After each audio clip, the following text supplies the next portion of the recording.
മുതിർന്നവർ തമ്മിലുള്ള അയൽത്തർക്കത്തിൽ ഇരകളാകേണ്ടി വരുന്നതിൽ കൂടുതലും കുട്ടികളാണ്. സ്വതന്ത്രമായി കളിച്ചു നടക്കേണ്ട പ്രായത്തിൽ തടസ്സമാകുന്ന അതിർവരമ്പുകൾ കുഞ്ഞു മനസ്സുകളിൽ ഏൽപ്പിക്കുന്ന മുറിവുകൾ വലുതായിരിക്കും. കൊല്ലം ചിതറയിൽ വഴിത്തർക്കത്തിന്റെ പേരിൽ 9 വയസ്സുകാരനെ കല്ലെറിഞ്ഞ് പരിക്കേൽപ്പിച്ചതായി പരാതി.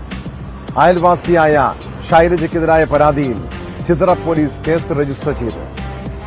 വഴി തന്റെ ഉടമസ്ഥയിലുള്ളതാണെന്നും ഇതുവഴി സഞ്ചരിക്കാൻ ആരെയും അനുവദിക്കില്ലെന്നും പറഞ്ഞായിരുന്നു ആക്രമണം.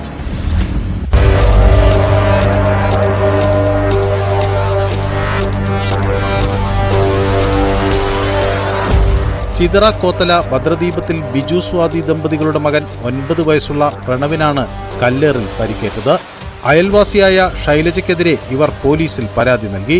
ഇരുകൂട്ടരും സഞ്ചരിക്കുന്ന വഴിയുടെ പേരിൽ ഏറെ നാളായി തർക്കം നിലനിന്നിരുന്നു.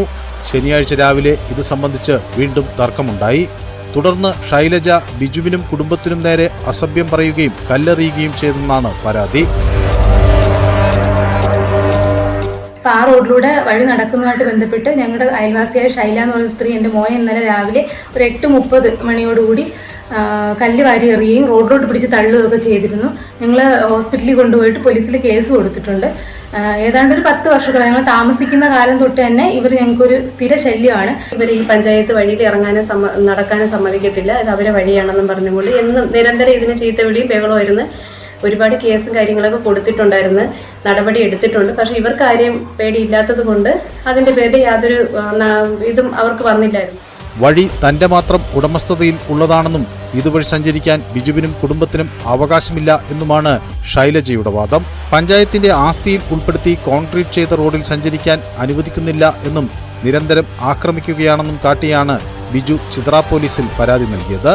പരിക്കേറ്റ കുട്ടിയെ കടക്കൽ താലൂക്ക് ആശുപത്രിയിലെത്തിച്ച് ചികിത്സ നൽകി. സംഭവത്തിൽ ചിതറ പോലീസ് കേസ് രജിസ്റ്റർ ചെയ്ത് അന്വേഷണം തുടങ്ങി.